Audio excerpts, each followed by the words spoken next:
adecuado, si está muy fuerte, si está muy bajito.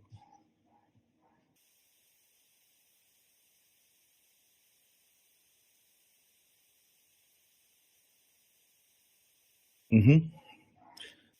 Bueno, buenas noches, doctor Barbosa, ¿cómo está usted? Muy buenas noches. Doctora Lucy, doctora Paola, Israel Pulido, muy buenas noches, gracias por estar aquí presentes. Entonces, no sé en qué momento me da la indicación el doctor Barbosa para poder comenzar.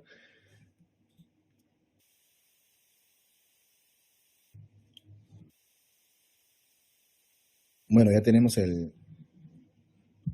autorización del doctor Barbosa para comenzar. Bueno, nada más para hacer hincapié de que en la primera clase el doctor Barbosa habló sobre la fisiopatología y la definición del shock. En la clase de la semana pasada hemos hablado sobre shock hipovolémico. Esta semana vamos a hablar sobre shock distributivo, ¿no? Y la semana que viene vamos a hablar sobre shock obstructivo, ¿no? Dando algunos detalles, algunos aspectos ¿no? de cada uno de estos tipos de shock, ¿no? Luego viene una clase de shock cardiogénico que le va a hacer el doctor Barbosa. Y posterior a eso viene la clase de reconocimiento precoz y manejo inicial del shock, donde vamos a tratar de englobar todas estas clases que hemos venido dando y tratando de redondear, digamos, algunas ideas fuerza, ¿no? ¿no? Dando en mayor profundidad algunos aspectos más importantes, digamos, ¿no? Posterior a eso, va a haber una clase de vasoactivos, ¿no? Luego va a haber una clase de definiciones, ¿no? CIR, sepsis, eh, protocolos internacionales de sepsis, digamos, campañas sobreviviendo a la sepsis, iniciativa global, etc. ¿No? Finalmente, ya para terminar el curso, va a haber una clase sobre shock neonatal y terminamos con actualización y controversias en sepsis neonatal, ¿no? Así que estamos todavía iniciando el curso, hoy viene a ser la tercera clase, entonces espero que el contenido, el material que vamos a brindarles el día de hoy sea, ¿no? del agrado de todos, y más bien me gustaría que a la hora de las preguntas, a la hora ¿no? de los comentarios, bueno, puedan haber aportes, inquietudes para poder hacer un conversatorio productivo, ¿verdad? Para todos. Entonces, doctor Barbosa, usted dirá, son las 10 y 2 de la noche aquí en Lima, Perú.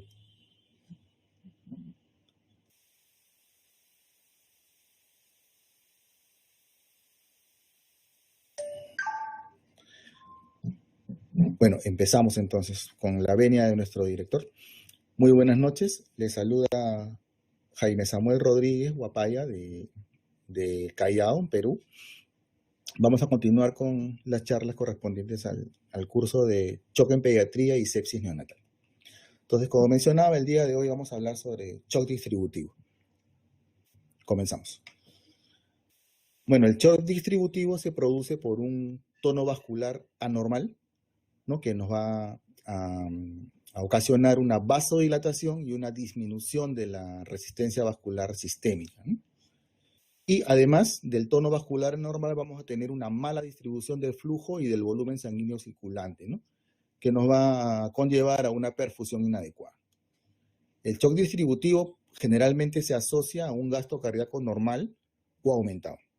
Entonces, dos características, ¿verdad? Tono vascular anormal y mala distribución del flujo sanguíneo.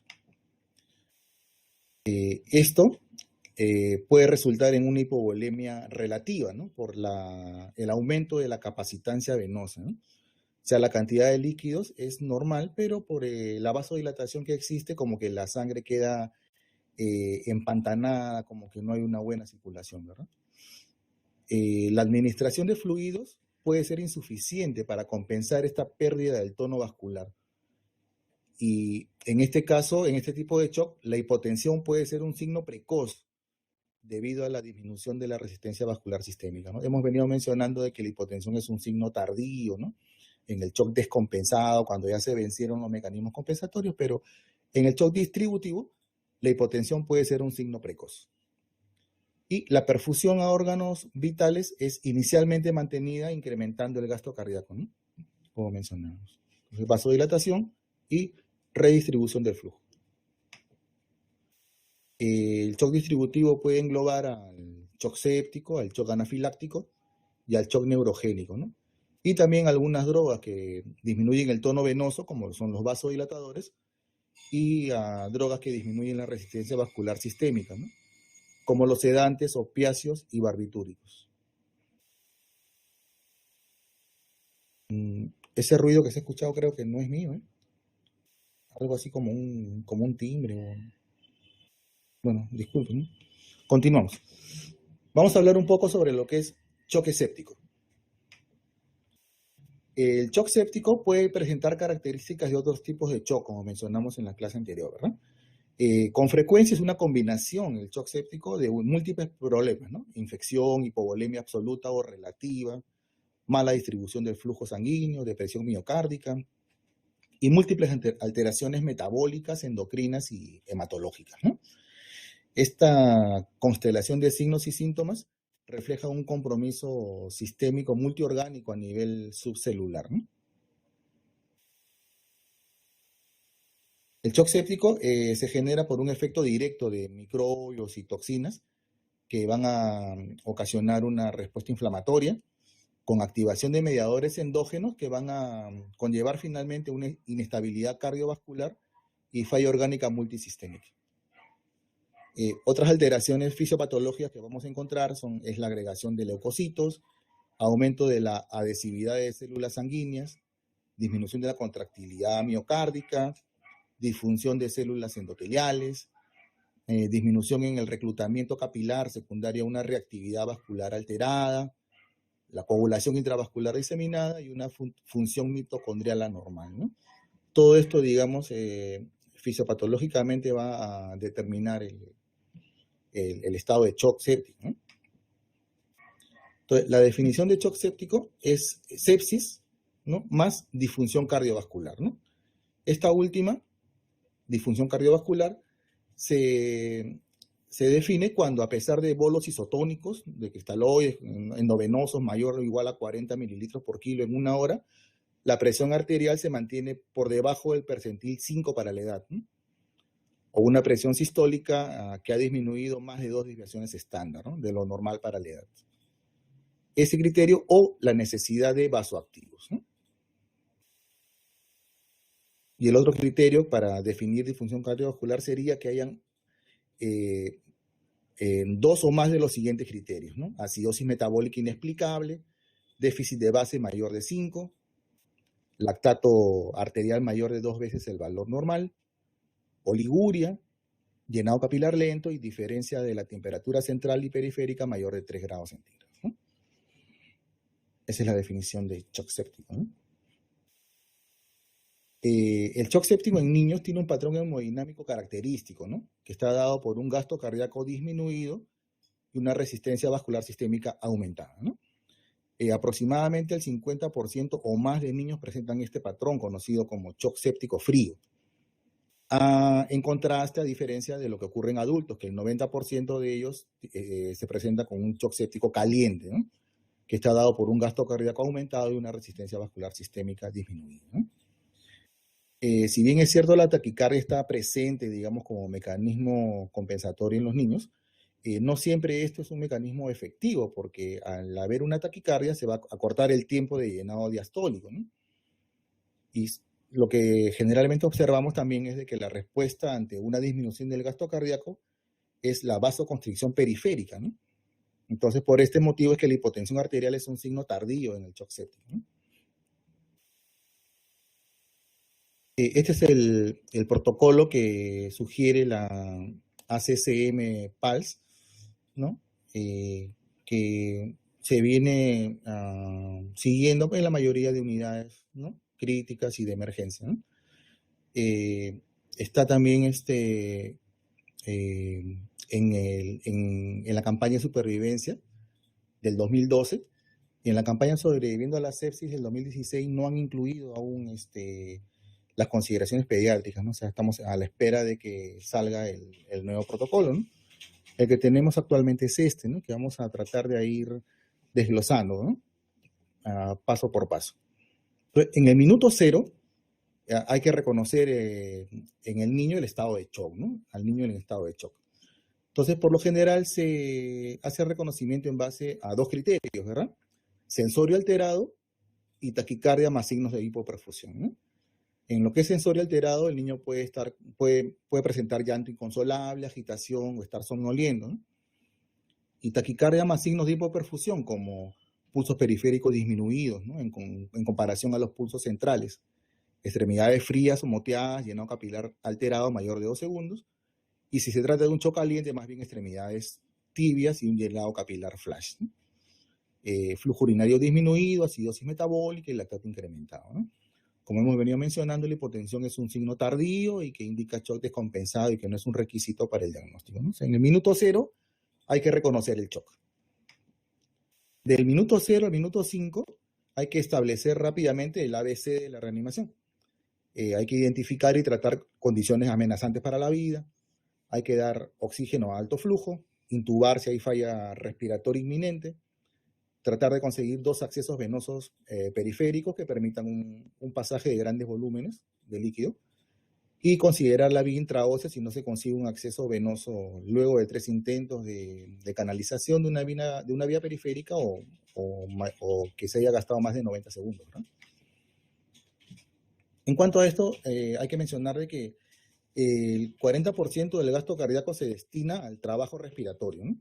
Esto quiere decir que si damos soporte ventilatorio mecánico, más oxígeno va a estar disponible para otros órganos vitales, ¿no? Va a haber un mejor balance entre el aporte versus la demanda de oxígeno. Hay que también tomar en cuenta que cuando intubemos al paciente, el darle ventilación a presión positiva o darle una ventilación excesiva puede empeorar el retorno venoso, ¿no? Y en lo posible, para evitar esto, hay que dar una adecuada fluidoterapia antes de la intubación, ¿no? Si el tiempo lo permite, si las condiciones del paciente pues, se prestan para ello, ¿verdad? Tomar también en cuenta de que los fármacos para la intubación pueden causar vasodilatación y empeorar el shock, ¿no? El midazolam, por ejemplo. En cuanto a lo que es oxígeno, como decíamos, hay que dar oxígeno al 100%, pero la excepción sería en recién nacidos con sospechas de cardiopatía congénita dependiente del ductus, ¿no? En estos casos es aceptable una saturación entre 75 y 85. Bueno, ahora ya estamos en el minuto 5 al minuto 15 y acá se va a hacer pues la fluidoterapia, ¿no? La resucitación con fluidos. Como mencionábamos en la clase anterior, iniciamos con un cristaloide isotónico y vamos a dar 20 mililitros por kilo endovenoso en 5 a 10 minutos en el shock descompensado, ¿no? Y mencionamos también de que si el shock era compensado, se da el mismo bolo, 20 mililitros por kilo, pero se va a pasar un poco más lento, hasta en 20 minutos, ¿verdad? De 5 a 20 minutos. Si estamos sospechando de que el shock puede deberse a una anafilaxia, hay que rápidamente darle epinefrina intramuscular. Hay que monitorizar frecuencia cardíaca, presión arterial, saturación de oxígeno, colocar una sonda urinaria para medir diuresis. Y hay que aprovechar en este momento para muestrear, ¿no? Hemocultivo, hemograma, bueno, biometría hemática, creo que le llaman en México, una gasometría o examen de gases arteriales, electrolitos, calcio, glucosa, pruebas de coagulación y lactato, ¿verdad? En este caso, las metas en este momento van a ser normalizar el nivel de conciencia, normalizar la frecuencia cardíaca respiratoria, normalizar el llenado capilar, la presión arterial, obtener pulsos distales palpables y una diuresis mayor de 1 cc por kilo por hora. Ahora, del minuto 15 al minuto 30, vamos a corregir las alteraciones de la glucosa, el calcio y electrolitos, si es que los hubieran. Si estamos sospechando en un shock cardiogénico probable, hay que iniciar rápidamente vasoactivos, ¿verdad? Recién nacidos, en estado de shock, ante la posibilidad que se trate de una cardiopatía dependiente de ductus, hay que iniciar prostaglandina E1, ¿verdad? hay que, en este momento, minuto 15 a 30, tratar de iniciar los antibióticos, procurando de que esto sea siempre dentro de la primera hora de tratamiento. Y se puede repetir bolos de 20 mililitros por kilo si persiste hipoperfusión, hasta un total de 60 mililitros por kilo, ¿no? Hay que evaluar las metas terapéuticas que hemos mencionado después de cada bolo, ¿verdad? Estas dos láminas que voy a pasar ya las hemos comentado en la clase anterior, simplemente para fijar conceptos. En el shock descompensado, o sea, en el shock hipotensivo, ¿no? Si no hay sospecha de shock cardiogénico o de shock obstructivo, vamos a dar un bolo de 20 mililitros por kilo de cristalóide isotónico en 5 a 10 minutos y se puede repetir hasta 3 veces, ¿no? En algunos casos hasta 4 bolos, si es necesario, mientras no aparezcan signos de sobrecarga, ¿no? Como hemos mencionado, disminución de la oxigenación, crepitantes, ritmo de galope y hepatomegalia. Y en el shock compensado, con presión arterial normal, el bolo va a ser de 20 mililitros por kilo, pero en 5 a 20 minutos con monitoreo cuidadoso, y se pueden indicar bolos adicionales según la respuesta del paciente, ¿no? Mencionamos también de que el exceso de bolos agresivos puede ser perjudicial en shock cardiogénico, en cetoacidosis diabética, en el síndrome de secreción inapropiada de hormona antidiurética, malnutrición grave, anemia severa y en enfermedad febril severa, ¿no? Entonces, si hemos dado ya la fluidoterapia y no ha revertido el shock, vamos a, en el minuto 30-60, vamos a establecer que se trata de un choque refractario a fluidos, ¿verdad? Entonces, en este caso hay que reevaluar la causa probable de shock, ¿no? Si el shock es hipovolémico, probablemente hay que reevaluar las pérdidas, hay que continuar fluidos de reemplazo, considerar coloides, ¿verdad? Si la sepsis es, como mencionábamos, refractaria a fluidos, hay que iniciar vasoactivos, ¿no? Por vía periférica o por vía intraósea hasta disponer de una vía central. Para obtener este acceso central hay que hacer uso de sedación y en algunos casos también de atropina, ¿no? Para facilitar el procedimiento, ¿no? Del acceso venoso central y también de la intubación, ¿no? Hay que monitorizar en este momento, además del monitoreo clínico que hemos mencionado, hay que tratar de ir vigilando la presión arterial, si es posible la saturación venosa central de oxígeno y la presión, la PVC, ¿no? La presión venosa central, ¿no? Aunque estos aspectos cada vez se están recomendando menos, ¿verdad? En este momento las metas van a ser tener una diuresis mayor de 1, un lactato menor de 4, una presión venosa central entre 8 y 12, una presión de perfusión de 65 y una saturación venosa central mayor a 70, ¿no? La presión de perfusión viene a estar dada por la presión arterial media menos la PVC, ¿no? Pero como mencionaba, cada vez se recomienda menos, cada vez se está dejando de usar más PVC y la saturación venosa central de oxígeno, ¿no? Luego vamos a redondear más este concepto. Y finalmente, si el choque es de tipo hemorrágico, bueno, lo que corresponde es transfundir sangre, ¿no? También como mencionábamos en la anterior clase. Si se trata de un shock frío, el medicamento de elección vendría a ser la adrenalina, ¿verdad?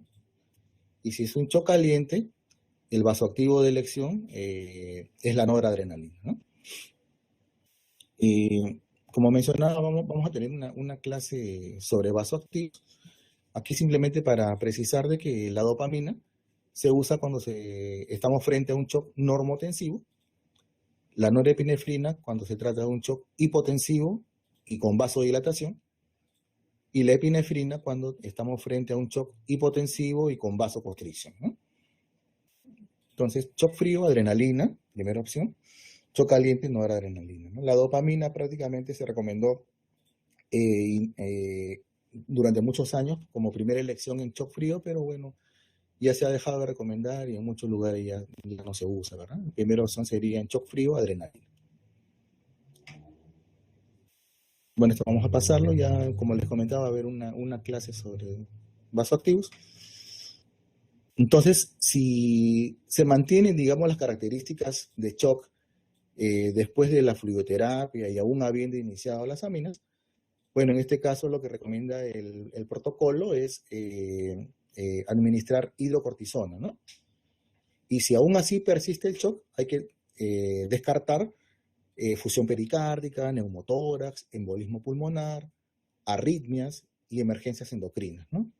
Insuficiencia adrenal, hipotiroidismo.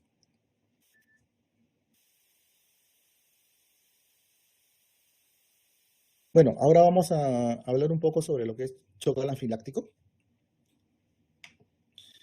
Es una reacción aguda, potencialmente letal, ¿no? Donde se va a dar una liberación masiva de mediadores químicos de los mastocitos, basófilos y otras células inflamatorias, ¿no? La histamina es el mediador más importante, ¿no? Y esto va a ocasionar una vasodilatación y un aumento de la permeabilidad capilar, ¿no? Con salida masiva de fluidos al espacio extravascular, ¿no? Vasodilatación y aumento de permeabilidad, ¿no? Esto puede causar la pérdida de hasta un 35% del volumen circulante rápidamente, ¿no? En aproximadamente 10 minutos, ¿no? Y la anafilaxia puede progresar a un paro cardiorrespiratorio.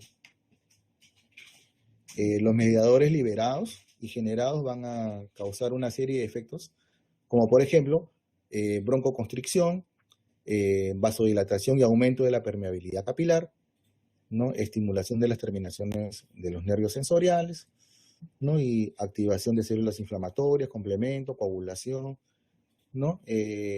Y también actúan como quimiotácticos, digamos, sobre los eosinófilos. Todo esto va a reforzar y alargar la reacción anafiláctica, ¿no? En el shock anafiláctico, el inicio de síntomas, signos y síntomas ocurre en segundos a minutos luego de la exposición a un agente, que puede ser una picadura de insecto, un medicamento o un alimento, ¿no? Que es lo más frecuente. La reacción anafiláctica va a involucrar múltiples órganos y sistemas, ¿no? Como es la piel, el aparato respiratorio, cardiovascular, gastrointestinal, ¿no? Y también puede haber compromiso de sistemas distantes al lugar de la exposición, ¿no? En niños, la taquicardia es más frecuente que la hipotensión, a diferencia del adulto, ¿no? Y en recién nacidos es más frecuente la aparición de síntomas respiratorios que hipotensión o shock, ¿no? En cuanto a lo que son los criterios diagnósticos, la anafilaxia se dice que es muy probable cuando se cumple uno de los tres criterios siguientes, ¿no? El número uno, que sea un inicio agudo, que comprometa piel o mucosas, ¿no?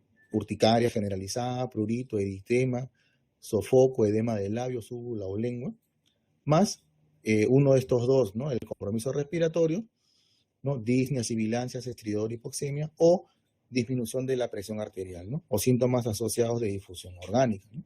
Como hipotonía o incontinencia, ¿no? Primer criterio. Segundo criterio, aparición rápida de dos o más de los siguientes síntomas, ¿no? Afectación de piel o mucosas, compromiso respiratorio, disminución de la presión arterial y síntomas gastrointestinales, ¿no? Como dolor abdominal, cólico, vómitos, ¿no? Y el tercer criterio diagnóstico podría estar dado por la disminución de la presión arterial en minutos o algunas horas, ¿no? Tras la exposición al alergeno, ¿no?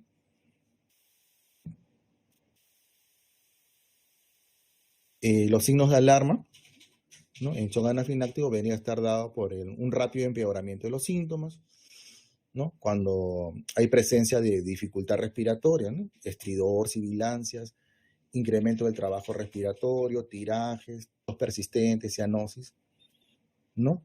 También otro signo de alarma vendría a ser los signos de hipoperfusión, dolor abdominal, vómitos persistentes, hipotensión, arritmias, síncope y disminución del nivel de conciencia, ¿no? Frente a estos síntomas hay que actuar rápidamente, ¿verdad?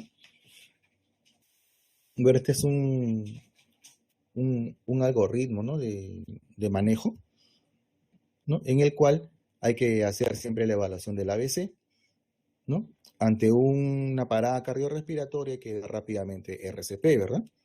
Si hay afectación respiratoria, hipotensión o colapso, inmediatamente hay que administrar adrenalina intramuscular, ¿no? Si hay hipotensión o colapso, hay que dar oxígeno a alto flujo, fluidoterapia con suero fisiológico 20 mililitros por kilo. Si hay estridor, hay que administrar oxígeno y adrenalina nebulizada. Si hay sibilantes, hay que dar oxígeno y salbutamol inhalado, ¿verdad? Entonces, si no hay respuesta en 5 a 10 minutos, hay que repetir la adrenalina intramuscular, repetir el bolo de fluidos y preparar adrenalina intravenosa, ¿no? Si el distrés respiratorio no responde en 5 a 10 minutos, hay que administrar adrenalina intramuscular y nebulizar con budesonide, ¿verdad? Inclusive en algunos casos hay que usar corticoides intravenosos, ¿no? Como vamos a mencionar en un momento, ¿no? Corticoides endovenosos y antihistamínicos, ¿no?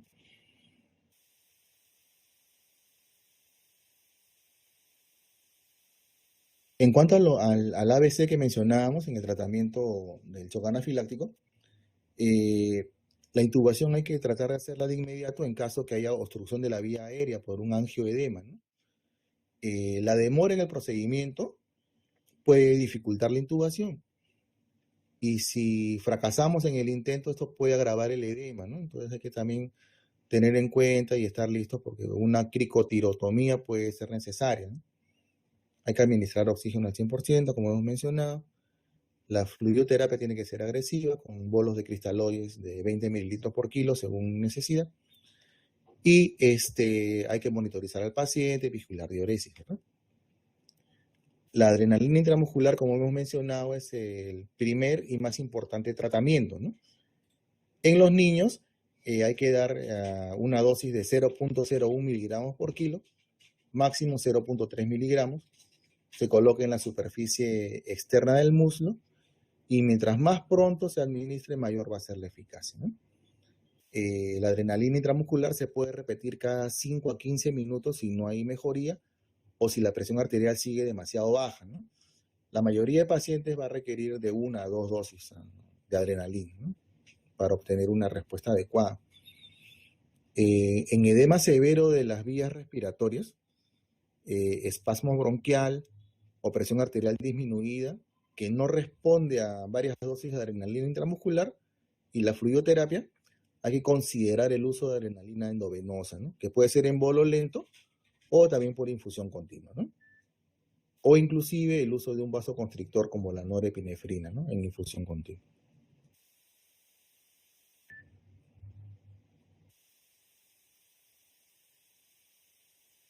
Esto es muy importante, ¿no? De que los antihistamínicos y los corticoides son adyuvantes en el tratamiento, pero más no hay que utilizarlos en reemplazo, en lugar de adrenalina, ¿no? O sea, la adrenalina tiene que colocarse sí o sí y hay que complementar, digamos, con el tratamiento con antihistamínicos y corticoides, ¿no?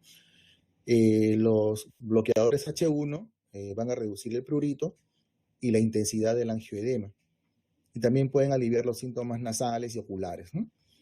Y también se menciona que la combinación, la asociación de anti-H1 y anti-H2 resulta más efectiva en el control de los síntomas cutáneos que los anti-H1 solos, ¿verdad? Acá en Perú lo que usamos es clorfenamina, ¿no? Clorfenamina. Que podríamos combinar con ranitidina en este caso, ¿no?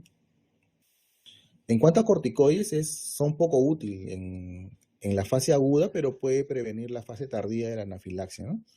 Y por lo general lo que se usa es la metilprednisolona o la hidrocortisona, ¿no? Endovenosa, ¿no? Y se puede indicar por 3 días como máximo, según refieren en esta bibliografía, ¿no? Se puede usar un broncodilatador en caso de espasmo bronquial, que no se dé con adrenalina, pero los broncodilatadores no previenen ni reducen la obstrucción de las vías respiratorias superiores, ¿no? O sea, no son útiles, por ejemplo, para prevenir o tratar el edema de la laringe, ¿no? Y glucagón se puede usar en pacientes que reciben beta bloqueantes. El glucagón tiene un efecto inotrópico, cronotrópico y vasoactivo, ¿no? Independiente del receptor beta. Y va a provocar una liberación endógena de catecolaminas, ¿no? En estos pacientes el glucagón puede ser de utilidad también, ¿no? Para el tratamiento del shock anafiláctico. Bueno, y para terminar la conferencia del día de hoy vamos a hablar un poquito sobre lo que es shock neurogénico, ¿no? El shock neurogénico se produce por una lesión en la médula espinal, que por lo general puede ser una lesión traumática, ¿no? O también puede ser ocasionado por una anestesia general o espinal, y también puede ser ocasionado por dolor o ansiedad, ¿no? En el shock neurogénico lo que vamos a tener es una pérdida súbita del tono simpático desde la médula espinal, ¿no? Y consecuencia de esto va a haber una caída brusca de la resistencia vascular sistémica, ¿no? Esto va a ocasionar una dilatación masiva de arteriolas y vénulas, ¿no? Que va a aumentar la capacitancia venosa. Vamos a tener una hipovolemia relativa y un menor gasto cardíaco, hipotensión y bradicardia, ¿no? Como hay una pérdida del tono simpático, en este caso no vamos a tener taquicardia como en los demás tipos de shock, sino más bien bradicardia, ¿no? En el shock neurogénico hay que tratar de lograr obtener una presión arterial adecuada, ¿no? Porque si se mantiene la perfusión de la médula espinal, esto va a limitar el daño isquémico secundario. En ocasiones la resucitación con fluidos puede ser insuficiente, y en este tipo de shock va a haber una buena respuesta a la infusión de vasopresores, ¿no? La bradicardia por disrupción de la médula espinal cervical o torácica alta puede requerir inclusive marcapaso externo o el uso de atropina, ¿verdad? Si la bradicardia es muy marcada, ¿no? Y la hipotensión finalmente va a mejorar luego de varios días, ¿no? Pero esto todavía no se ha logrado explicar en su totalidad, ¿no? ¿Cuál es la causa de que la hipotensión mejore después, ¿no? Después de varios días. Se plantean de que puede haber una reorganización sináptica o la presencia de receptores alfa con hiperrespuesta, ¿no? Que finalmente van a, después de algunos días, lograr que la presión arterial se normalice, ¿no? A valores normales para la edad. Bueno, esta es la última diapositiva. No sé si tengan algún comentario, alguna pregunta para poder hacer una discusión, ¿no?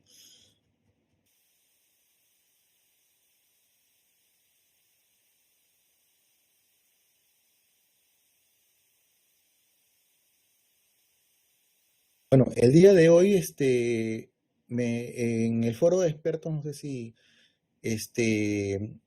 pudieron revisar al doctor Miguel de Bolivia, nos preguntaba, porque la clase anterior comentábamos, ¿no? De que OMS define el shock en base a tres criterios, ¿no?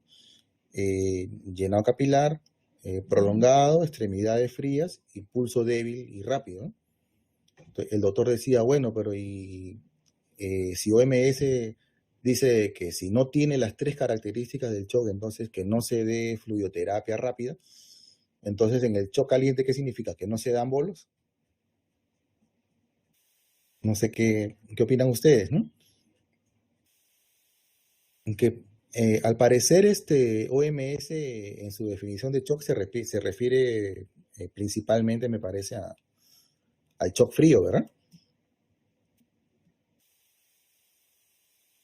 Ahora, como hemos revisado ahora en el shock caliente, shock distributivo, por lo general, lo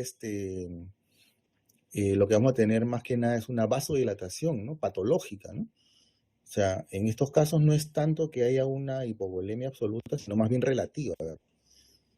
Entonces, de repente no va a ser necesario precargar tanto, sino más que nada, de repente, el apoyo de aminas, ¿verdad?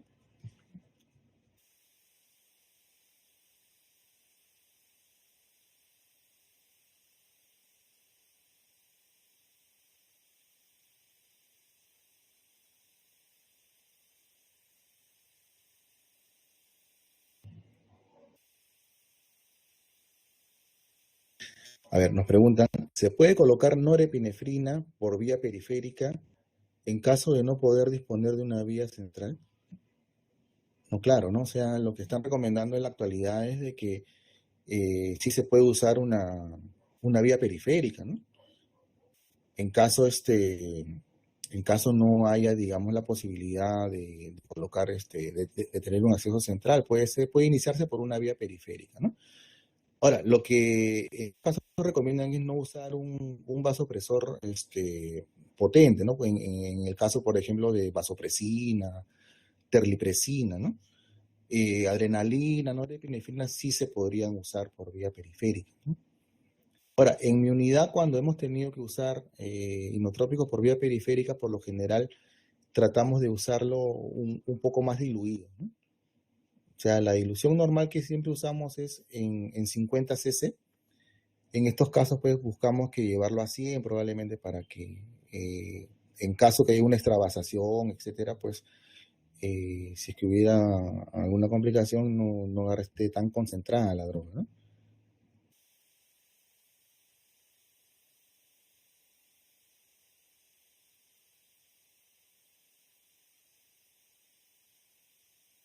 Como comentaba también al inicio de la conferencia de hoy, va a haber una clase exclusivamente para hablar de vasoactivos. Me parece a cargo de la doctora Gabriela Dávalos. Doctor Barbosa, no sé si me corrige. Va a haber una conferencia sobre vasoactivos, ¿no? En esto de vasoactivo hay algunas novedades, ¿verdad? Como las que les venía mencionando, por ejemplo, que la dopamina ya no se recomienda, digamos, como inotrópico inicial en el shock frío. Ya se ha dejado de usar prácticamente en muchas unidades, ¿no? Entonces, algunos aspectos sobre los vasoactivos acá ya nos van a redondear, digamos, la idea, ¿no? Más en profundidad, ¿no? En esta clase de vasoactivos, ¿no? ¿Qué cantidad de norepinefrina? Bueno, por lo general se comienza con 0.1, ¿no? Con 0.1 microgramos kilo minuto y se puede ir titulando de acuerdo a la respuesta del paciente, ¿no? ¿No? Hasta, hasta 3 microgramos kilo minuto es lo que como máximo podría usarse, pero siempre hay que procurar de no exceder de 0.5 microgramos kilo minuto, ¿no?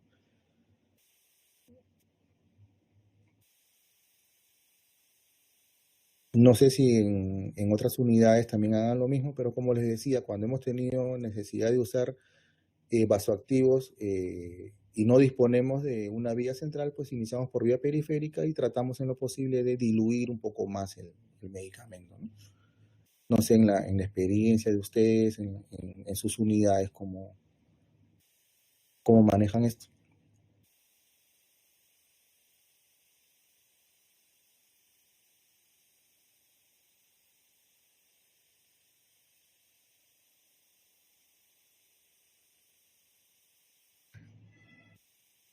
Doctora Dávalos, ¿cómo está? Buenas noches. Justo usted va a ser nuestra conferencista de la clase de inotrópicos.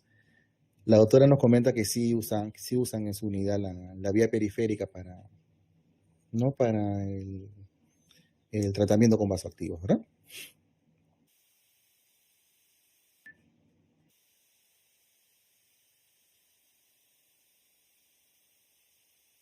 Dice, pero algunos pacientes sí tienen reacción local inmediata. Claro, hay que estar vigilantes, hay que estar al pendiente cuando se aplica vía periférica ante cualquier cambio, ante cualquier manifestación, hay que inmediatamente retirar la vía, ¿verdad? Retirar el medicamento, perdón, ¿no?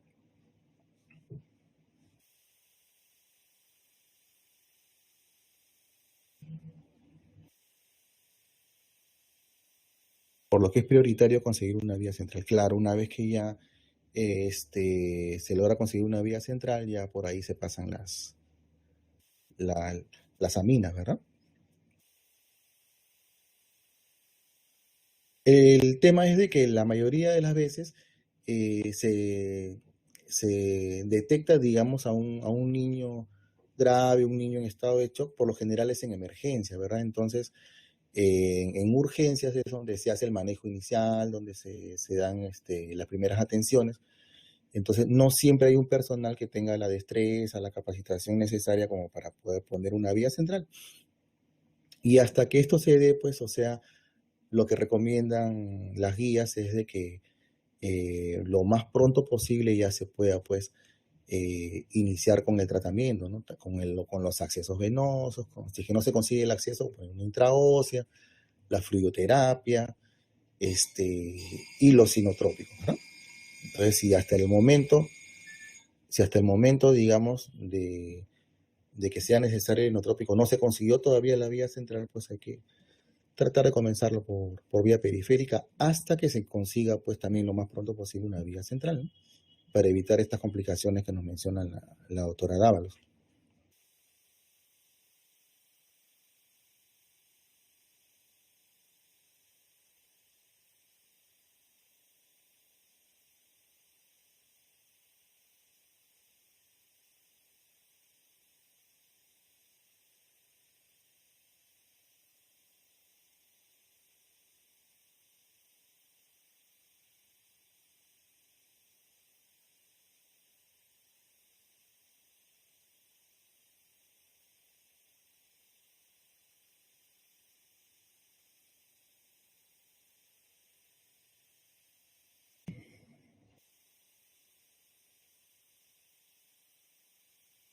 En el foro de expertos también hemos tenido algunas ocasiones que se ha discutido